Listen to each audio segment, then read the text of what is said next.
ભગવાનનો ભક્ત થઈ જાય, ભગવાન સર્વ રીતે ભક્તને જાળવે.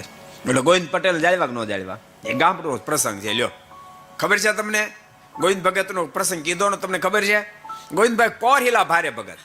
પોરહિલા કોને કહેવાય ખબર ને તમને? હોશિલા ભગત, ભારે પોરહિલા ભગત. અને બરાબર મહારાજ ગાપ ગામ પધાર્યા. તે ઉતારા નતા ત્યાં રાજાને, ત્યાં પણ ગોવિંદ ભગત પોરહિલા જબરા. મારે કે મારે મારા હામ, મારા ગળાના હામ, આમ છે તેમ છે, મારી ઘેરે ભોજન કરવા પધારો.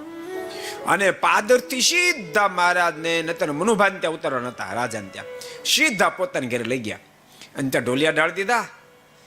અને પછી ઓછાડ વગેરે પાથર્યું, મહારાજના પર બિરાજમાન થયા, ઘોડા વગેરે બંધાવ્યા, થોડી ઘણી નિરણ નાખી. અને પછી ભગત ઘરવાળાને પાસે ગયા.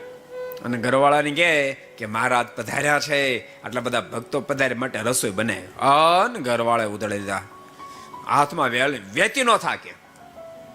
હું કા નવરી છું, જ્યારે હોય ત્યારે ગમે એને પકડી લેતો આવ્યો છો, નીકળ બહાર અહીંથી.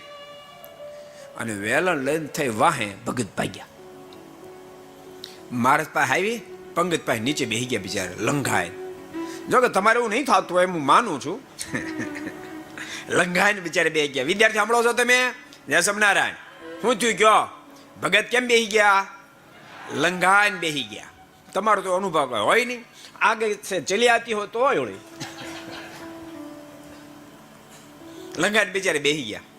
મહારાજ કે ભગત કેમ નારાજ થઈ ગયા? મહારાજ કે મહારાજ ઘરનું બહુ કહુતરું મળ્યું છે, કે કૃપાનાથ આપ પધાર્યા અને આપને માટે રસોઈની વાત કરી અને વેલણ લઈને થયું વાહે મારે રસોઈ બનાવે છે નહીં. મહારાજ કે ભગત તમે ચિંતા ન કરો. અને મહારાજ પછી ઘરમાં ગયા. અને ઘરમાં જાય અને ગોવિંદ પટેલના ઘરવાળાને કે લે આ તો અમારે કેશુ પટેલ દીકરી, એમ કરીને હાથ પેઢી નામ લીધા. હા કે તમારે આવો સંબંધ, અમારે આવો સંબંધ, તો આવો સંબંધ, આવો સંબંધ, એટલી બધી વાતો એના સગા સંબંધ બધી કરી. તે તો ગોવિંદ પટેલના ઘરના ગળી ગયા. અરે બાપિલ્યા, આ મારા પીટાએ તમને ગાળો દેવડાવી, તમે જ મારા બાપ થાવ. એમ કહીને મારે માટે રસોઈ બનાવવા માટે આજુ આડોશી પાડોશી બધી બૈરાને બોલાય, સરસ રસોઈ તૈયાર કરાવી. મારો પીટ્યો કે ઘર વગોણો, પેલા કાંઈ વાતે કરી નહીં.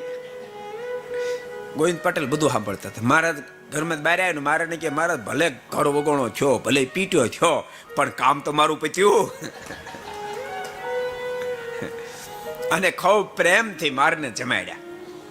અને મહારાજ જયારે રવાના થવા તૈયાર થયા ને ત્યારે તાણ કરી નહીં મહારાજ 2-3 દી રોકાવ, મહારાજ આપ ક્યારે ફરીને પધારો. મહારાજ કે મારે ઉતાવળ છે. પણ મહારાજ હવે જ્યારે પણ ગામ આવો ને ત્યારે મહારાજ મારી ઘેર જ ઉતાવળ કરજો, મહારાજ અહીંયા જ આવજો, તમારી દીકરીની ઘેર જાઓ. મારે કે વાંધો નહીં.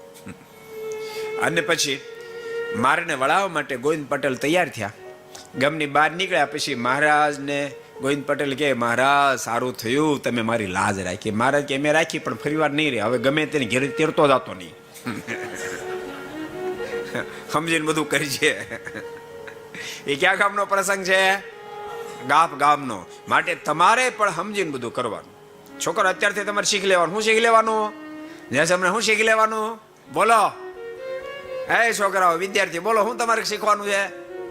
સમજીને કરવું. સમજાય તમે?